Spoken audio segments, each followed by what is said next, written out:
রাত তখন গভীর।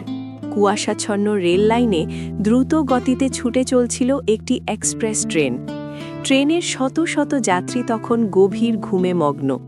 কেউ জানত না যে সামনের ব্রিজের একটি অংশ বন্যায় ধসে পড়েছে।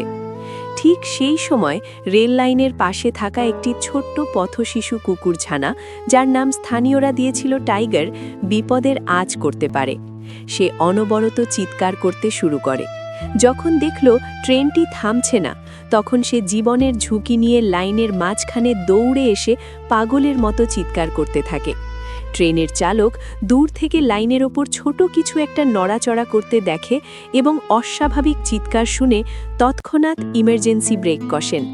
ধসে পড়া ব্রিজের মাত্র কয়েক ফুট দূরে গিয়ে ট্রেনটি থামে। যাত্রীরা যখন নিচে নেমে আসলো, তারা দেখল ছোট্ট টাইগার তখনও কাঁপছে, কিন্তু তার সাহসিকতায় আজ শত শত প্রাণ বেঁচে গেছে। এক চিলতে ভালোবাসা আর সজাগ দৃষ্টি দিয়ে সে বুঝিয়ে দিল, সব হিরো মানুষের পোশাকে থাকে না।